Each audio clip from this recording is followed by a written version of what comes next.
pas. Il a commencé à lire des ouvrages sur les soucoupes volantes à l'âge de 8 ans. Cet érudit de l'étrange a été le rédacteur en chef de la Gazette fortéenne et a participé depuis des décennies à de nombreuses structures, dont le GEPA et le MUFON. Oui, alors je récupère le micro. Merci beaucoup Corinne et merci à Omi Landau. Je suis très content d'être ici aujourd'hui avec vous. Et donc, pour vous parler des vagues d'OVNI d'avant 1947, puisqu'on a tendance à penser que le phénomène OVNI est un phénomène récent, et en fait, ce n'est pas vrai. Et alors, la première personne qui vous accueille sur l'écran, c'est Charles Faure, qui a été le pionnier en la matière. Certains d'entre vous connaissent peut-être. Et donc, voilà Charles Faure et Madame Faure. Charles Faure, c'est l'auteur de 4 livres, dont le plus célèbre, qui est le livre des damnés. Alors là, c'est une édition qui reprenait ces 4 bouquins, puisqu'il y avait aussi Newlands, Law et White Talents, et donc qui sont parus entre 1919 et 1932. Alors Charles Faure, il est encore relativement mal connu en France, parce que, à part Jacques Bergier, qui a été le pionnier en la matière, en faisant traduire le livre des damnés en français en 1955, 2 sur 4 de ces ouvrages ne sont toujours pas disponibles. Voilà d'ailleurs la première édition française du livre des damnés. Et Charles Faure, qui était un monsieur qui a passé sa vie à s'intéresser donc aux damnés, ce qui sous-entendait, c'était les damnés de la science. Donc toutes les questions qui nous intéressent, tout ce que la science soulève le coin du tapis et balaye en dessous pour éviter d'avoir à répondre aux questions gênantes. Et donc, dans le livre des damnés, il a été le premier à mentionner le phénomène OVNI, donc je rappelle, le livre des damnés, première édition 1919 quand même. Donc, et là, il parlait dedans de vagues d'observation qui étaient déjà bien oubliées à son époque, ce qui était la vague d'observation de 1896-97 aux États-Unis, et celle de 1909 qui avait eu lieu en Grande-Bretagne et qui avait été considérée à l'époque comme des vagues d'observation de dirigeables qui étaient des engins bien terrestres. Maintenant, si on revient en arrière, parce que ça n'apparaît pas, ça ne jaillit pas du chapeau hors de nulle part, au XIXe siècle, à partir grosso modo des années 1850, il y a eu un grand nombre d'inventeurs et de projets qui allaient des plus farfelus aux plus sérieux. Et donc la conquête des airs, c'était quelque chose qui, depuis les frères Montgolfier, agitait beaucoup les esprits. Alors dès 1849, il y a un dénommé Rufus Porter qui a un projet de dirigeable à vapeur. De même qu'un autre inventeur qui s'appelle Pennington, qui a fait beaucoup parler de lui en 1850, et qui récoltera par exemple à l'époque plus de $10 000, ce qui est une somme colossale pour l'époque, pour pouvoir avancer ses projets.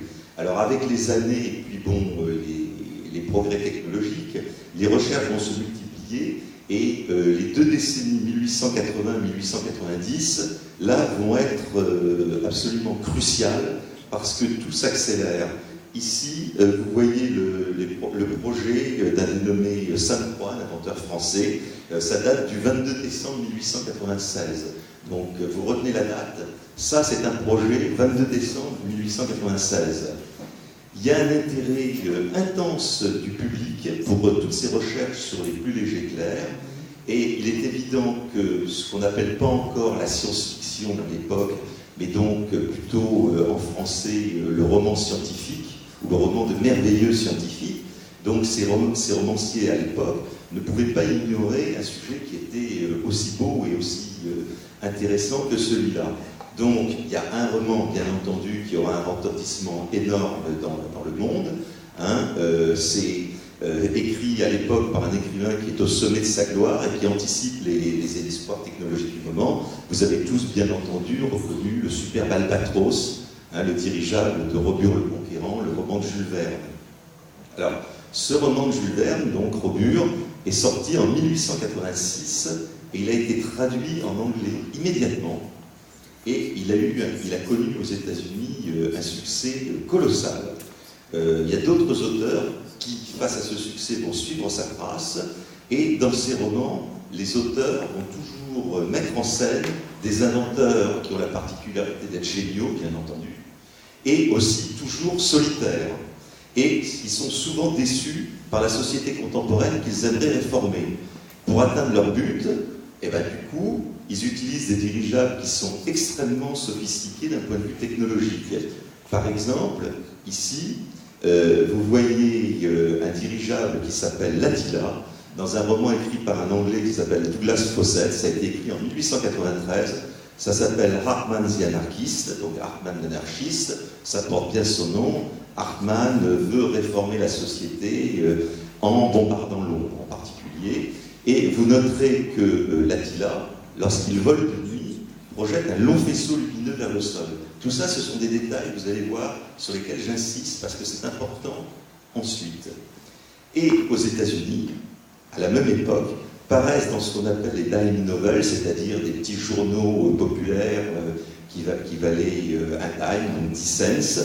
Les aventures qui ont été, alors là, qui ont connu un succès colossal, c'était les aventures de Frank Reed Jr., qui a été écrite par Louis Sénarens, qui était surnommé le Jules Verne américain. Et qu'est-ce qu'on trouve voir en couverture? Alors celle-ci, c'est une couverture qui date de février 1894. Donc vous voyez un superbe dirigeable un peu à la robure, hein, c'est un peu comme l'Albatros, c'est des hélices dans tous les sens, il y a des petits ballons dessus pour le maintenir en l'air. Et tout aussi curieux, ça c'est une autre aventure de Frank Reed, qui a inventé une énième machine volante, parce que c'est quand même une de ses grandes spécialités avec les sous-marins très avancés. Et cette couverture date du 18 octobre 1895.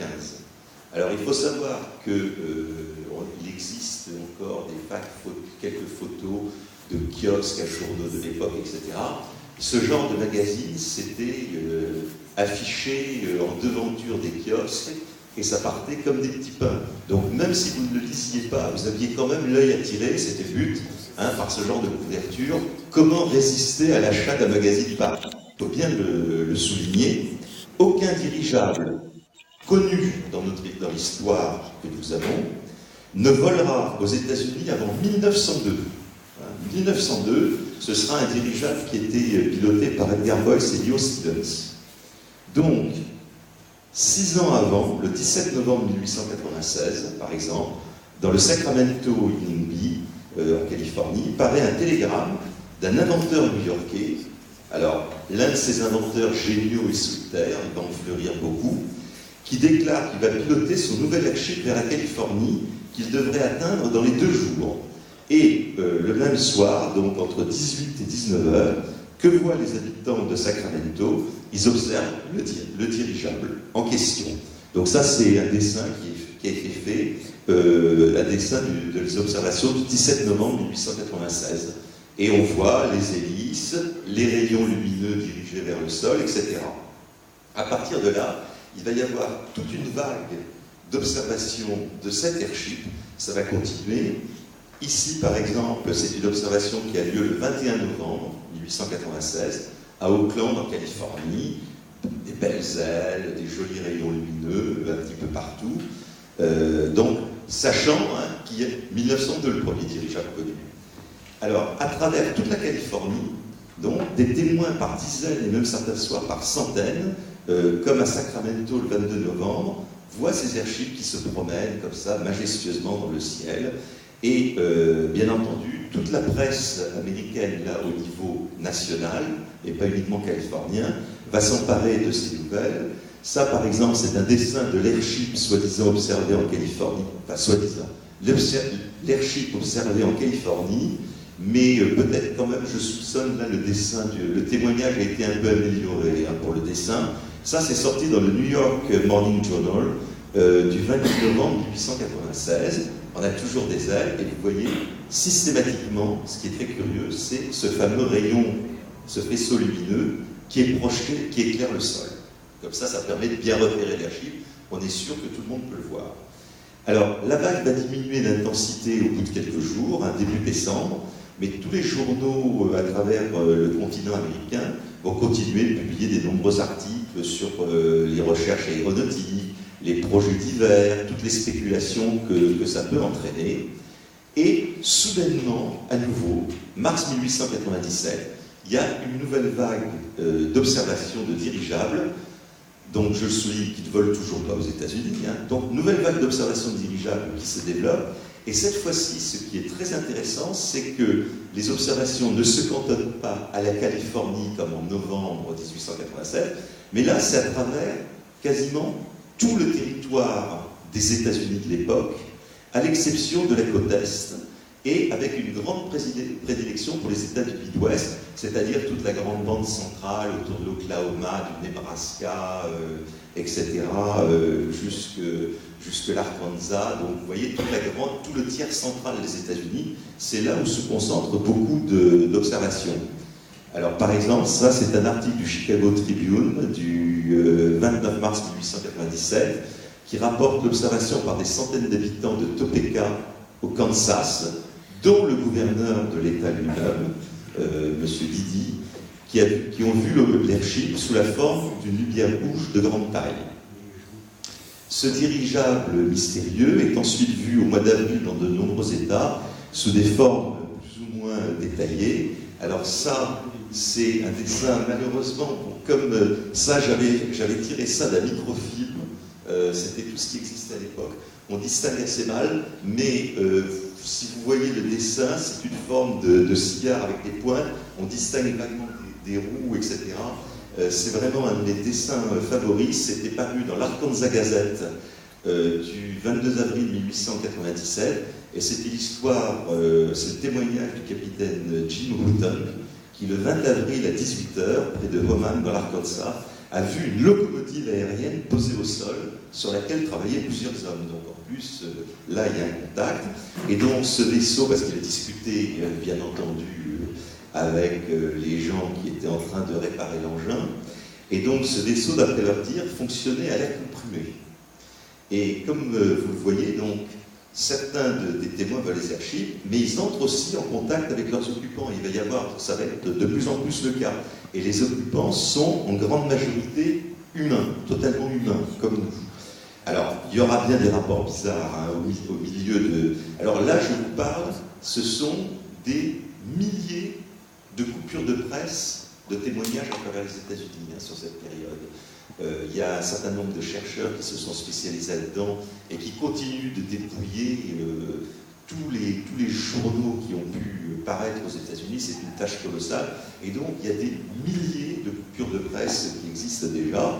Et au milieu de celle-là, il y a des rapports qui sont nettement plus étranges.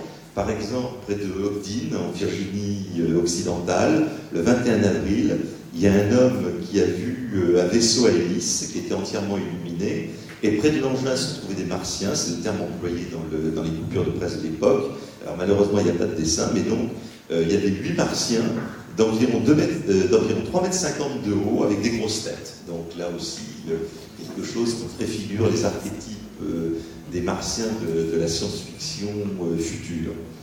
Alors, le type de récit et d'explication le plus répandu, parce que naturellement les journaux proposent aussi des explications. Donc l'explication qui est la plus répandue, c'est celle de l'inventeur qui est génial, reclus, solitaire, caché dans son coin, exactement comme dans les romans de science-fiction dont je vous ai parlé tout à l'heure, parce que Hartmann ou Robur, ce sont des gens, ils vivent tout seuls dans leur coin, et ils réussissent à construire ça dans un secret le plus total. Là, vous voyez donc un article du New York Herald, du 26 avril 1897. Ici, c'est un dénommé Volney Stewart, donc écossais, et qui vit dans le Wisconsin.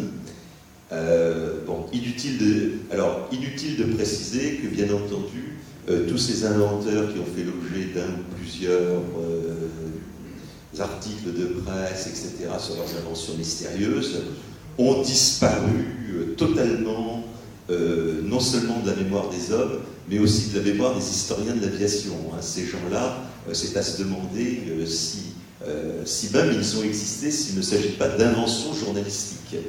Parce que l'éthique journalistique de l'époque n'était, bon, vous me direz, ça n'a peut-être pas beaucoup changé dans certains cas avec aujourd'hui, mais l'éthique journalistique de l'époque, ils n'étaient pas très à cheval sur la vérité des faits, entre guillemets, rapportés.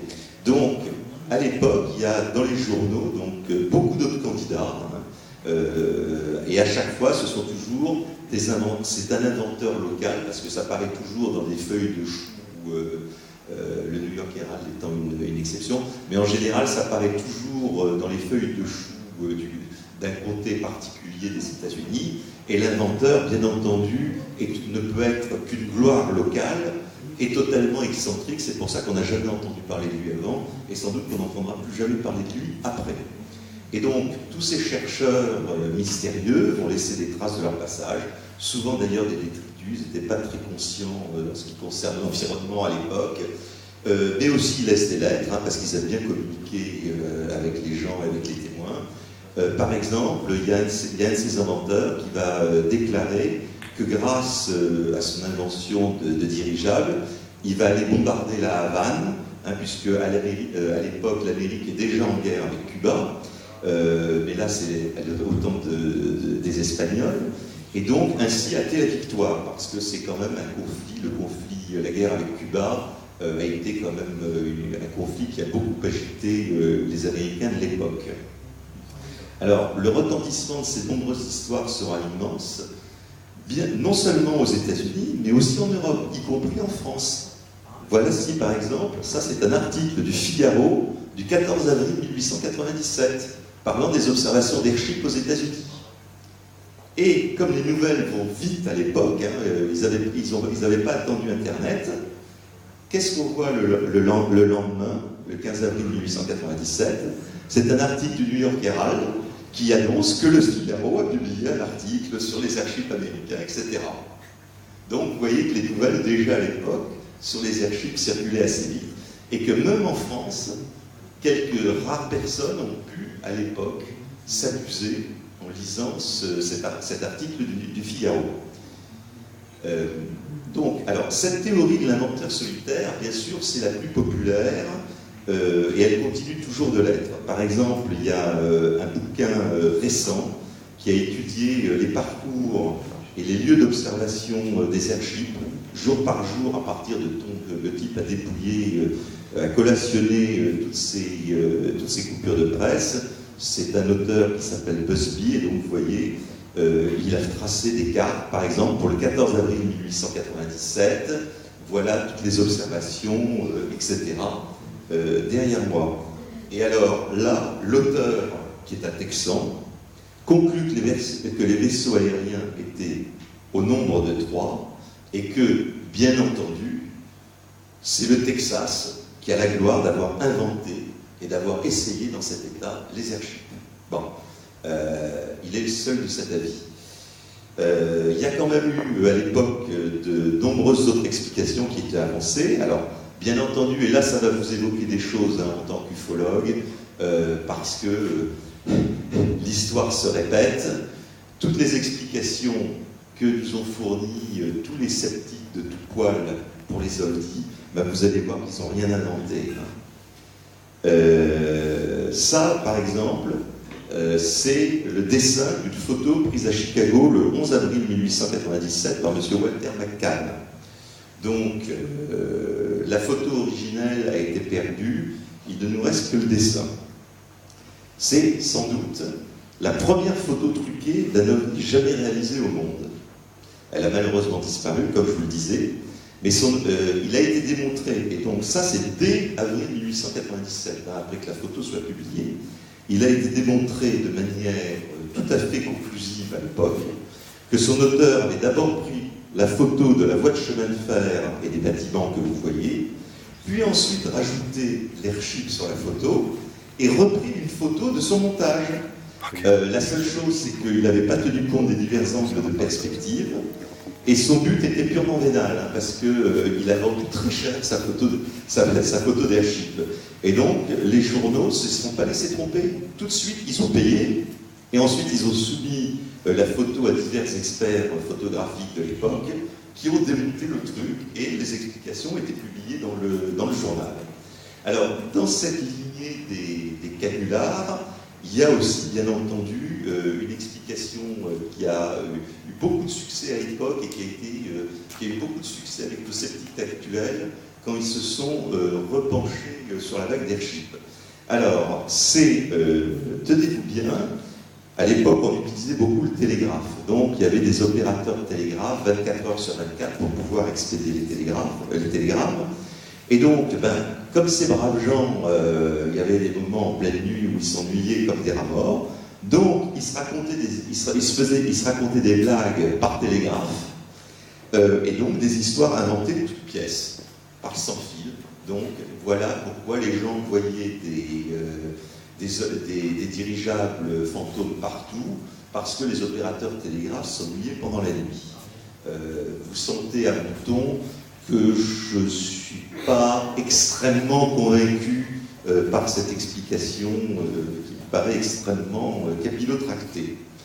Autre explication très populaire aussi, c'était celle par l'observation de la planète Vénus, hein, par une population qui, bien entendu, est totalement ignorante des rudiments de l'astronomie.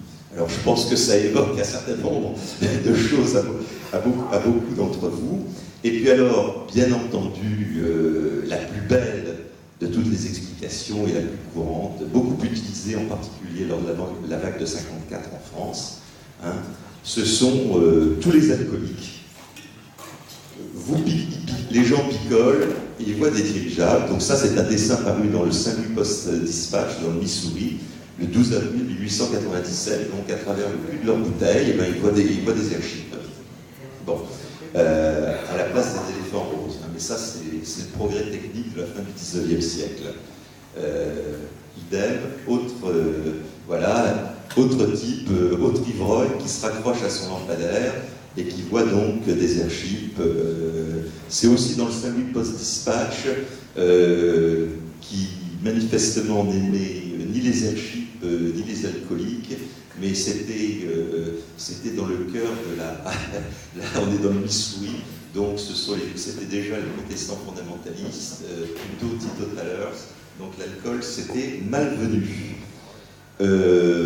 En même temps, on a eu aussi il y a eu aussi aux États-Unis, hein, il y a eu les affaires ne perdaient pas leurs droits, et il y a eu une entreprise qui a capitalisé sur l'impact publicitaire des airships. On est toujours dans le Saint-Louis Post-Dispatch, qui était un journal particulièrement rationaliste avant l'heure.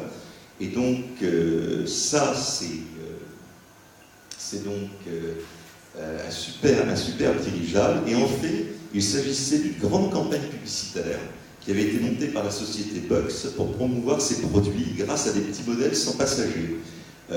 Inutile de dire que la société Bucks n'a jamais produit un seul dirigeable et que c'est resté à la fin uniquement à l'état de dessin. Là, à la fin avril, donc, 1897, les rapports d'observation et les articles de journaux vont diminuer assez vite et en quelques jours vont complètement disparaître.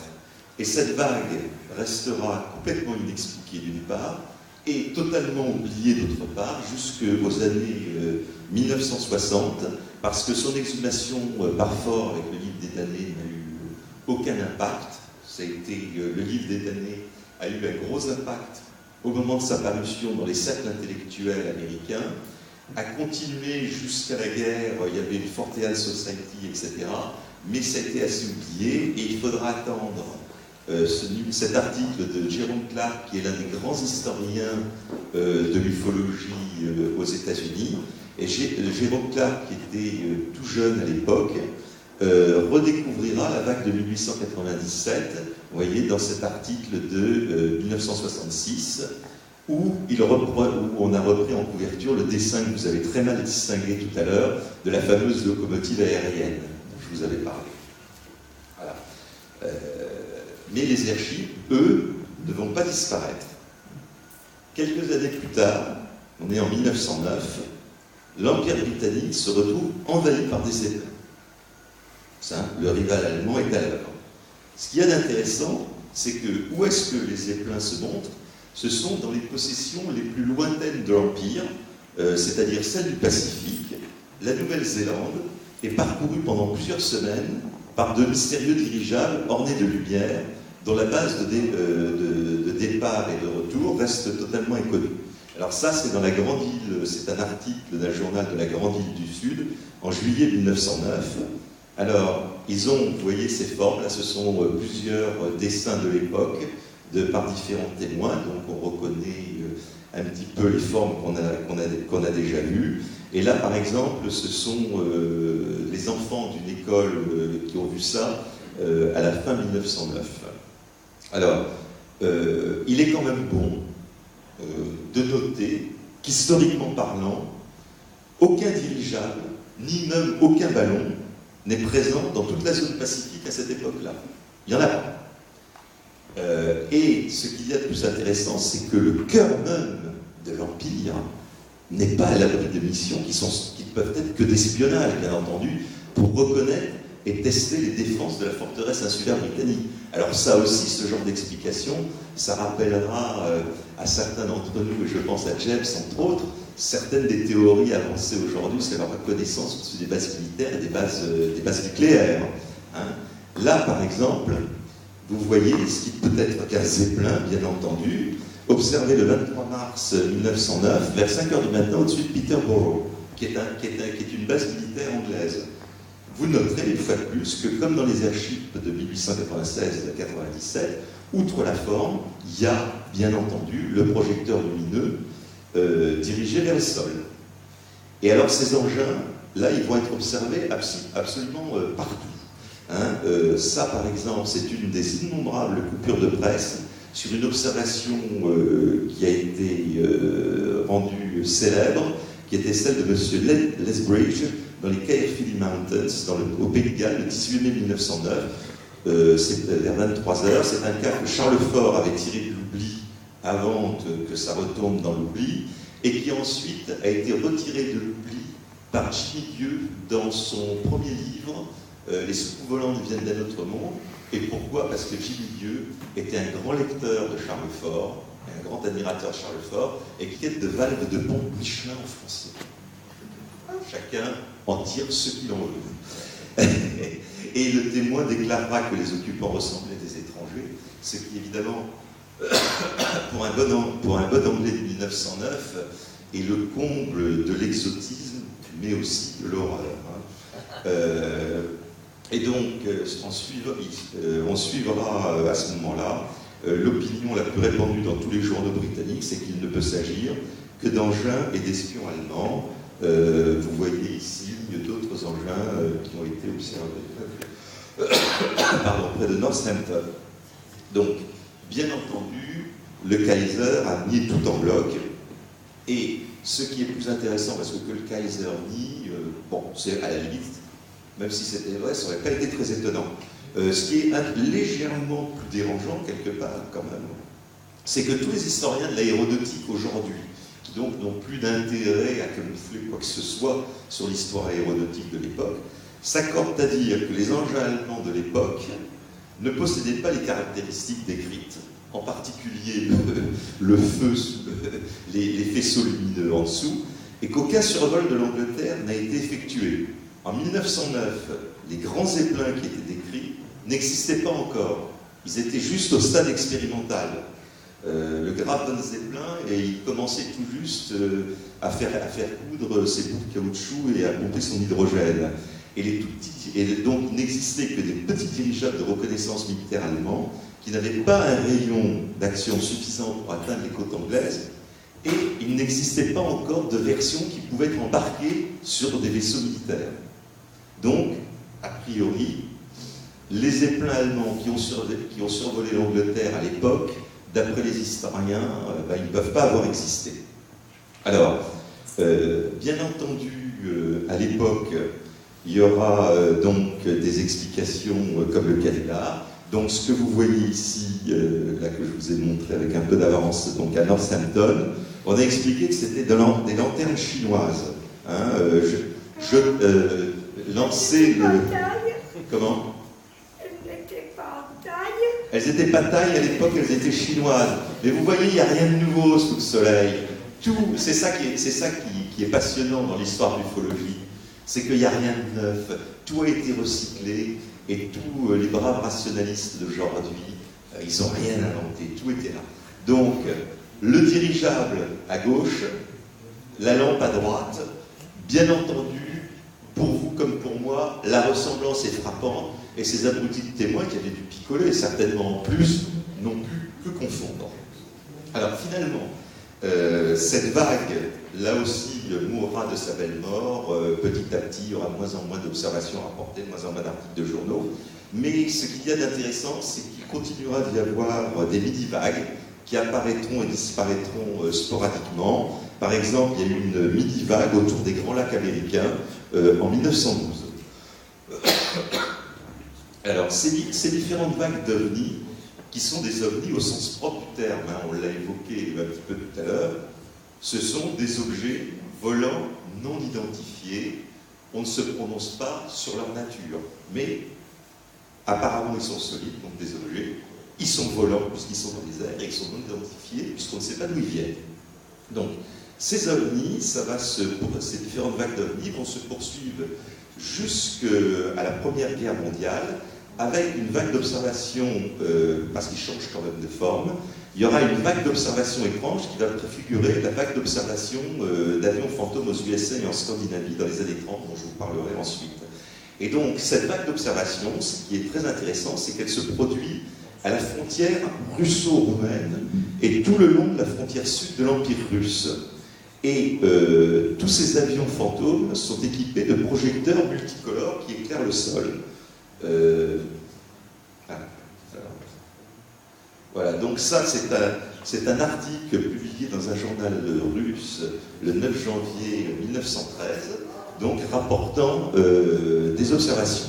Ce qu'il y a d'intéressant, c'est que les journaux russes pensent aux Allemands ou aux Autrichiens. Le gouvernement russe donnera même en janvier 1913 l'ordre d'abattre tous les avions étrangers sans succès.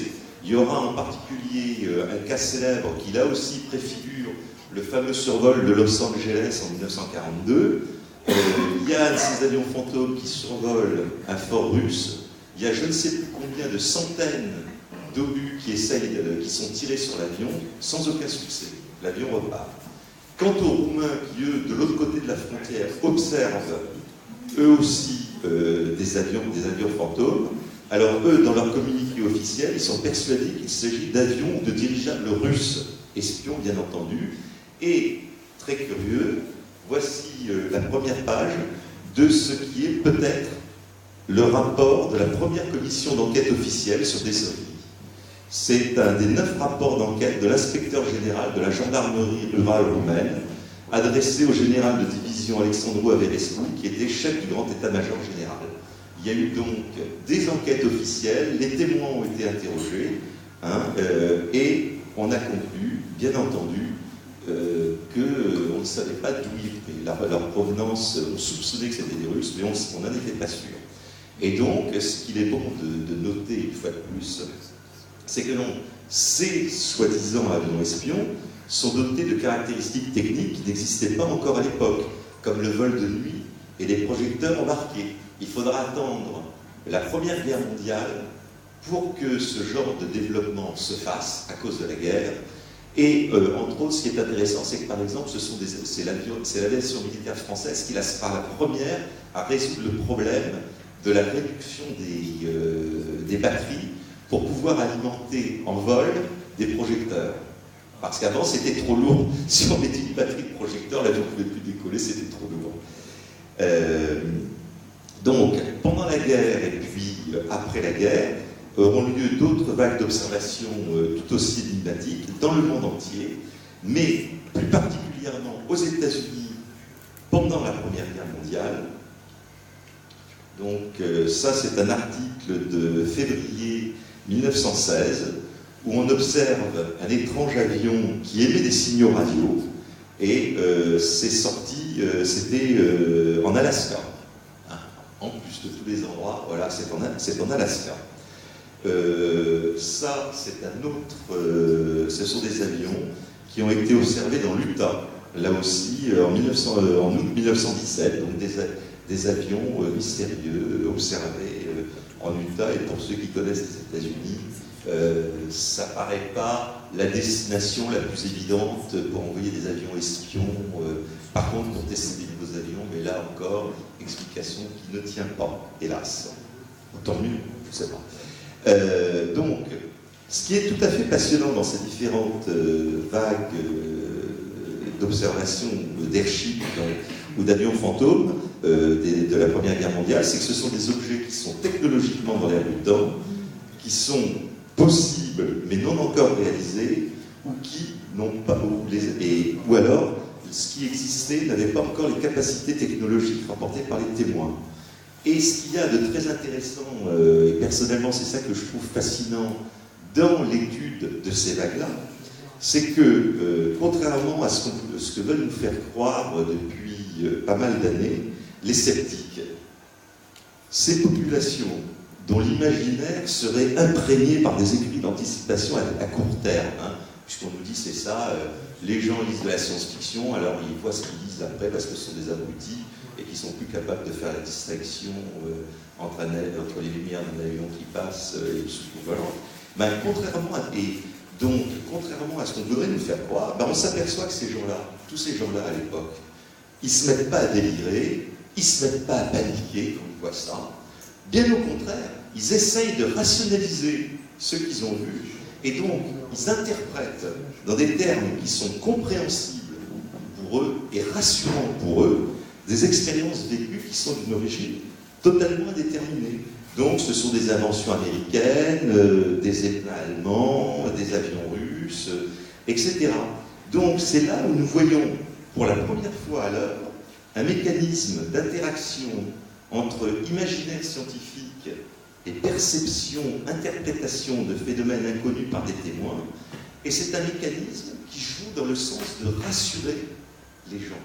C'est toujours un phénomène de rationalisation. Et c'est un mécanisme que l'on va retrouver ensuite à l'œuvre, jusqu'à aujourd'hui, dans le phénomène ovni. Et les réflexions que je viens de vous livrer là, parce que l'heure est en train de tourner, ces réflexions que je viens de vous faire, elles valent pour les vagues suivantes, qui seront... il y aura des vagues ce sont des vagues plus petites. Mais il y aura donc, comme je l'évoquais tout à l'heure, une vague d'observation d'avions fantômes dans les années 30 aux États-Unis et en Scandinavie. Là, par exemple, vous voyez, c'est un journal norvégien qui date de février 1935, où on observe, où il y a des avions fantômes de provenance inconnue qui survolent un coin de Norvège. Autre article, là aussi en anglais, parce qu'on en a parlé dans la presse étrangère, en particulier américaine. Et donc, comme vous pouvez le voir, on soupçonne à l'époque que ce sont des essais d'avions russes, enfin soviétiques plus exactement, pour l'époque. Hein. Et donc c'est la Suède, la Norvège, voilà. Et cette vague d'observation d'avions fantômes sera elle aussi, bien entendu, complètement oubliée ensuite, jusqu'à ce qu'un célèbre article de John Keel, l'un des grands ufologues américains, en 1970, donc John Keel, toujours dans la Phoenix Social Review, qui était la grande revue de référence à l'époque, hein, c'était celle dans laquelle il fallait être publié quand on avait quelque chose d'important. Donc John Keel va ressortir tous ces avions fantômes des années 30 dans cet article. À partir de là, il va y avoir des chercheurs qui, là aussi, grâce au progrès d'Internet, maintenant où tout est petit à petit digitalisé, il y a des chercheurs, en particulier en Scandinavie, qui s'occupent là aussi de dépouiller tous les journaux de l'époque, et on s'aperçoit qu'il y a eu des centaines d'observations à l'époque. Alors, bien entendu, ensuite, il y aura les célèbres Foo Fighters de la Seconde Guerre mondiale, donc le fameux raid sur Los Angeles en 1942 d'un soi-disant avion japonais qu'on n'a jamais abattu, en dépit des je crois que c'était combien, 800 ou 900 obus de DCA qui ont été tirés dessus. Il n'a jamais été abattu. On n'a jamais trouvé, on n'a jamais vu non plus le fameux sous-marin japonais qui l'aurait embarqué, puisque les Japonais, ça c'est vrai, avaient de gigantesques sous-marins de croisière dans lesquels ils étaient capables d'embarquer un petit avion de combat. Les ailes se repliaient, etc. Et ensuite, il suffisait de faire surface, de remonter l'avion, de déplier, de remonter, et hop, l'avion pouvait décoller. Donc ça, c'est le fameux Air Raid de 42 qui, en dépit des circonstances, n'a jamais été expliqué. Ça, c'est une photo qui aurait, je précise bien, qui aurait été prise au-dessus de l'Autriche en mai 1944. C'est le major Coleman Wojtkiewicz qui a été un grand ufologue américain d'origine hongroise qui l'a fourni, mais on n'avait pas. Oui, je vais m'arrêter. Bon. Alors donc, là, origine, je ne sais pas trop. Autre photo sans source qui a été présentée, on a dit que ça avait été prise sur le théâtre Pacifique. Il semblerait quand même que ce soit une photo qui n'ait fait son apparition qu'au début des années 60, sortie par un groupe de contactés japonais, donc origine douteuse, disons. Par contre, ce qui est nettement moins douteux, c'est le dessin qui avait été fait par Len Stringfield, qui a été l'un des grands ufologues américains et qui s'illustrera ensuite dans les années 70 et 80 pour tout son travail de recherche sur les crashs d'ovnis aux États-Unis. Et Leonard Stringfield, qui était sergent en 1944 dans le Pacifique, voilà ce qu'il a observé avec tout un tas d'autres soldats à l'époque. Et puis encore un dernier article de journal, donc c'était sur des Foo Fighters qui auraient été observés au-dessus du Rhin en janvier 1945. Et bien entendu, il y a eu des commissions d'enquête qui ont été faites, parce que ça inquiétait beaucoup les Alliés, en particulier les Américains. Donc ça, c'est par exemple la photocopie la copie qui a été déclassifiée ensuite, bien des années plus tard, d'un rapport militaire sur une observation qui avait été faite lors d'une mission de reconnaissance américaine. Ce qu'il y a d'intéressant, c'est que on connaît surtout le côté américain des observations, et qui pensait, entre autres, dans un article célèbre du New York Times du 1er janvier 1945, que c'était des armes secrètes allemandes, les fameuses armes secrètes que Goebbels avait prévues et dont il menaçait à la radio les États-Unis et l'Angleterre. Donc c'est pour ça que les Américains ont fait des commissions d'enquête, parce qu'ils étaient quand même un peu inquiets. Ça volait au milieu de leur mission de bombardement, etc. Ils étaient assez inquiets. Et ils ont découvert, après la guerre, que les pilotes allemands observaient aussi les Foo Fighters, et que l'état-major allemand était très inquiet par ces armes secrètes américaines qui étaient mises en œuvre sur le théâtre d'opération. Donc là, on est comme avec les avions espions à la frontière russo-roumaine, chacun pense que c'est le côté qui les envoie. Ensuite, il y aura et donc les Foo Fighters, aujourd'hui encore, voilà quelque chose qui reste assez inexpliqué. Il y aura ensuite, à nouveau au-dessus de la Scandinavie, ce qu'on appellera une vague de ghost rockets, c'est-à-dire de fusées fantômes. Et on pensait que c'était principalement au-dessus de la Scandinavie, mais il y en a eu aussi au-dessus de la France, de la Grèce et du Portugal. Et ça connaîtra une grande publicité parce que, bien entendu, le rideau de fer est en train de commencer à s'abattre, et on est persuadé que ce sont ces salauds de rouge staliniens de l'autre côté qui ont récupéré des savants allemands et qui doivent commencer à faire des essais. Alors ça, c'est ici, vous voyez à l'écran, c'est la seule photo connue d'une Ghost Rocket. Il n'est pas sûr que ce ne soit pas un météore. On n'a plus assez d'informations aujourd'hui, mais il est fort possible que ce soit peut-être un météore. Bon. Et vous voyez d'ailleurs en dessous, dans cet article, il y a, on parle par exemple de Ghost Rockets qui sont observés au sud de la Grèce. Là, vous voyez un petit montage d'un certain nombre d'articles qui sont parus dans la presse américaine parce que cette histoire des fusées fantômes a été suffisamment inquiétante pour que le général Doolittle, qui était un des grands héros de l'armée de l'air américaine, soit envoyé en Suède pour aller faire une enquête avec les Suédois, etc. Et donc, parce qu'il y avait énormément d'observations.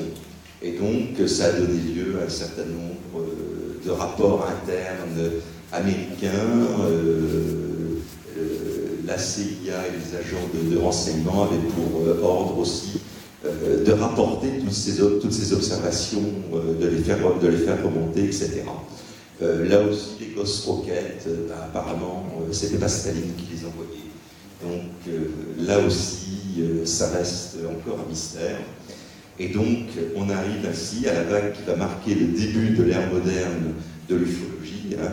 Donc, la vague de 1947 aux États-Unis, donc coup d'envoi officiel, parce qu'il y a eu pas mal d'observations avant, sera le 24 juin 1947, l'observation de Kenneth Arnold, qui fera la couverture du premier numéro de Fête Magazine au printemps 1948. Et à partir de là, c'est l'histoire que vous connaissez tous. Merci.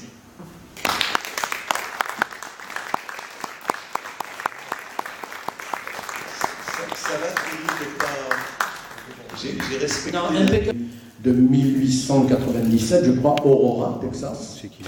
Et le second, le crash de Cape Girardeau, dans le Missouri, en avril 1941, qui était antérieur de 6 ans à Roswell. Alors, pour le soi-disant crash d'Aurora, j'insiste sur le mot soi-disant, c'est une blague. Ah non, ça c'est une blague reconnue, prouvée, etc. Aujourd'hui. Le juge n'existait pas. Le moulin à vent sur lequel se serait écrasé Gorée-Orté-Langin n'a jamais existé dans la ville, etc. Donc je n'en parle pas à dessein, comme je n'ai pas parlé par exemple non plus du fameux enlèvement du veau de M. Hamilton. Ça, ce sont des blagues. Hamilton faisait partie du club des menteurs local et ils se racontaient tous des blagues. Et c'est lui qui a eu le plus de succès puisque 70 ans plus tard, on parlait encore de sa blague. Donc ça, c'est à dessein que je n'en... Bon, c'est vrai que j'aurais pu y faire allusion, mais bon, c'est toujours la même chose, on est un peu pris par le temps. En revanche, tu as raison, il faudra que je pense à inclure quelques mots sur le Cap Girardeau, sur lequel il y a eu le crash du Cap Girardeau, sur lequel il y a eu des recherches très intéressantes de fait et qui restent énigmatiques. Là, tu as tout à fait raison. J'en prends bonne note mentale pour un prochain exposé. En particulier, il y a le livre paru au début de l'année de Paul Blacksmith, pas traduit en français malheureusement, pour l'instant. Enfin malheureusement, heureusement, peu importe, qui s'appelle MO41. Cape Girardeau ouais, il est dans une pile à lire un de ces jours. Mais tu as tout à fait raison pour Cape Girardeau. Oui, Jean-Luc, merci pour ton intervention savante et documentée. Je voulais avoir ton point de vue sur les travaux de Bertrand Meust. Alors, on en parlait avec les jeunes sociologues qui sont parmi nous, puisque c'est un philosophe des sciences, un sociologue, qui a évidemment beaucoup décortiqué ces faits ufologiques pré-arnoldiens au regard, comme tu le sais bien, de la science-fiction que tu connais tout autant. J'aurais aimé avoir ton point de vue là, sur ce qu'a pu produire à cette époque, les années 70, ce discours un peu original qu'a produit Bertrand Meust. On le sait aujourd'hui avec les conseils de Versin, avec l'abondante documentation de Versin. Alors, c'est assez difficile pour moi de parler en ce qui concerne Bertrand Meeus, donc il faut lire les livres. Hein. En particulier Science-fiction et soucoupe volante, dans sa dernière réédition qui est celle chez Terre de Brume, où il a modulé un petit peu dans sa préface ce qu'il écrivait avant. Entre autres, je dois le dire, suite à de nombreuses discussions qu'on avait eues et à un certain nombre de documents que je lui ai montrés dans ma propre bibliothèque, etc. Donc Bertrand a une position qui est comment dirais-je, un peu fluctuante. Ces théories sur l'interaction entre la culture, et en particulier la science-fiction populaire, et l'observation des phénomènes ovnis, il a tout à fait raison. D'ailleurs, dans mon intervention, vous avez vu, je ne peux pas m'empêcher, en tant qu'amateur d'ufologie et amateur de science-fiction, en particulier de science-fiction ancienne, de faire les liens entre les deux.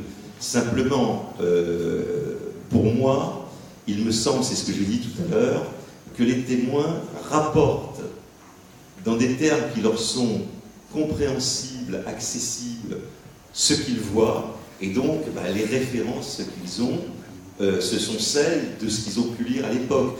Comme en 54, etc., on parle des petits astronautes en scaphandre, parce que c'est la référence qui commence à l'époque. Demain, ça sera sans doute autre chose. Donc, pour Bertrand, je suis un peu mal à l'aise, parce que Bertrand lui-même a changé, mais Geneviève pourrait aussi nous en parler pas mal. En revanche, celui dont je peux dire que je ne suis pas du tout d'accord avec lui sur ce point-là, et je le dis d'autant plus que c'est un très bon copain, c'est Michel Murger, qui lui a une position extrêmement tranchée. Tout ça, c'est dans la tête des témoins.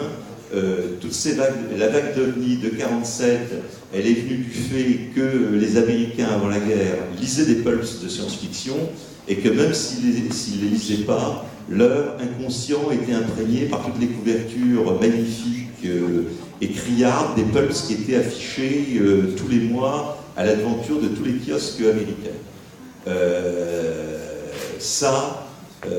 Pour moi, ça ne tient pas debout. Pour une simple et unique raison, et là aussi j'en ai très longuement discuté avec Michel Murger, qui prend un certain nombre d'exemples dans ses bouquins, dont je recommande la lecture à côté de ça, parce que ce sont des monuments d'érudition. Donc si vous tombez sur les bouquins de Michel Murger sortis chez Ancrage, vous vous précipitez dessus. En plus de ça, ce sont des collectors, parce que le stock a brûlé. Donc, si vous tombez dessus, il faut les acheter tout de suite, c'est absolument passionnant. Mais Michel Murger, dedans, utilise un certain nombre d'exemples en disant, et vous voyez d'ailleurs, dans telle nouvelle, de tel peuple, à telle date, il est écrit que, etc. Oui, il a tout à fait raison, c'est bien écrit. Seulement, ce qu'il omet de dire, et ça c'est mon grand point de divergence avec lui, c'est que dans la masse des pulps qui a été écrite et publiée, et la masse de nouvelles que ça représente, on trouve absolument tout. Si on décortique tout, et il y a les travaux d'un Américain qui s'appelle Everett Bleiler, qui font autorité en la matière. Everett Bleiler, c'est un monsieur qui était gamin dans les années 20, qui était un des premiers fans de science-fiction, qui a passé sa vie à acheter ses pulps, et lui, il a eu la très bonne idée de les garder, de tout décortiquer, et de publier 2 énormes volumes, dont un consacré uniquement aux nouvelles parues dans les pulps américains. Il avait tout. Et donc, il a tout décortiqué à la manière des folkloristes. Et donc, vous voyez, tel sujet, alors si vous cherchez engin volant, rond, humanoïde, à grosse tête, etc., on trouve toutes les références. Alors, évidemment, on trouve tout. Tout ce qui a été décrit par les témoins, un jour ou l'autre, ça a été écrit dans les pulps. Seulement, ce que Murger oublie de dire, c'est que 99,99% du reste n'a jamais été décrit par aucun témoin. Donc, ça pour moi, c'est là où l'argument ne tient pas. C'est le fait du hasard. Les auteurs de science-fiction américains d'avant-guerre avaient une imagination débordante. Ils étaient en train d'inventer la science-fiction. Et oui, ils ont tout écrit. Et il se trouve que, pour moi, par hasard, au milieu, il y a certaines choses. Donc, il y a une interaction, mais pas celle qu'on voudrait nous faire croire, c'est-à-dire que la science-fiction a créé le phénomène. Ça, je ne crois pas du tout. D'autant que dans l'histoire paranormale du Titanic, du même Meust, on trouve la théorie très, très intéressante, moi je trouve, qui est que la littérature peut contenir une forme de prémonition, de précognition. Donc ce qu'on peut tout à fait imaginer, et il le démontre très bien sur ce cas précis du Titanic, donc presque il donne les contre-arguments finalement à ses travaux. C'est-à-dire peut-être que cette littérature finalement contenait en elle les germes d'une forme de prémonition de l'anomalie soucoupe volante qui allait déferler un petit peu plus tard. En tout cas, c'est une théorie qui me séduit. J'irai pas jusque-là, parce que le cas du Titanic, le cas du Titanic est tout à fait particulier. Bertrand Meeus, à côté de ça, a effectué des travaux remarquables. C'est lui qui a démontré l'existence des phénomènes métapsychiques. Alors là, il n'y a aucun doute là-dessus, etc. Donc il a fait des travaux remarquables. Dans le cas de la science-fiction prémonitoire pour certains auteurs, du phénomène ovni ou soucoupe volante, comme on veut, j'y crois pas trop, hein, parce qu'on a essayé, évidemment, par exemple, il y a cette grande nouvelle qui s'appelle L'Homme Vert, qui est sortie en 47, 48, etc. Je dirais que pour les ovnis, c'est nettement moins probant que pour le Titanic.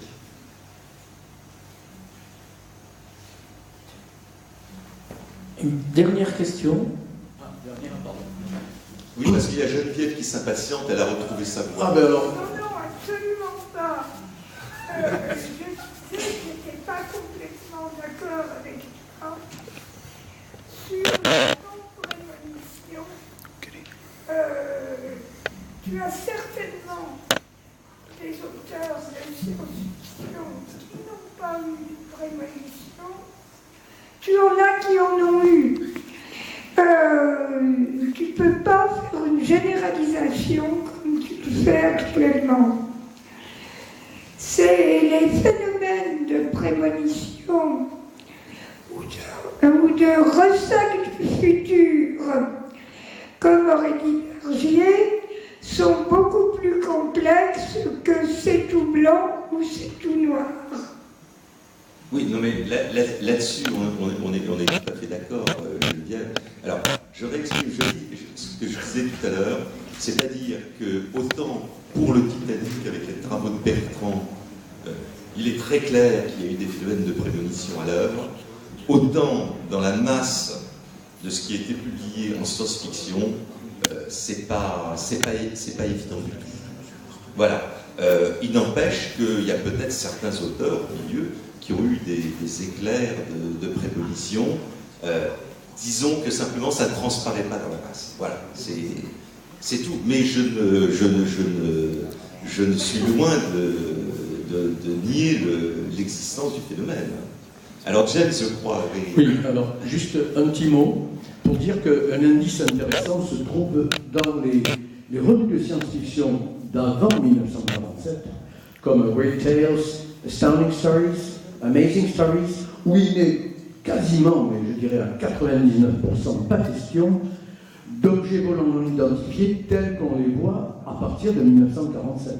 La soucoupe volante n'existe pas dans ces nouvelles, ni dans des romans d'auteurs pré-guerre comme Olaf Tarda, comme Catherine Moore, des gens comme ça. Il n'est pas question du tout de soucoupe volante. C'est des objets qui ont d'autres formes et qui sont...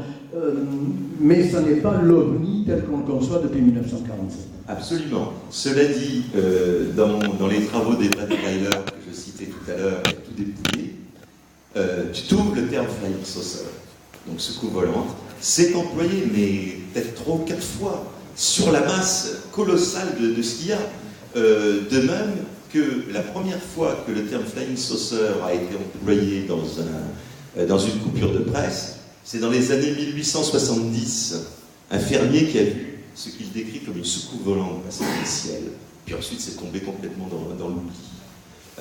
Et il ne faut pas oublier que le terme soucoupe volante lui-même vient en 1947 avec Arnold. Arnold utilise le terme soucoupe volante non pas pour décrire la forme des objets qu'il a vus, mais pour décrire la manière dont il se déplaçait en l'air, rebondissant comme une soucoupe qui ferait des ricochets sur le fond. Donc c'est là. Merci Jean-Luc.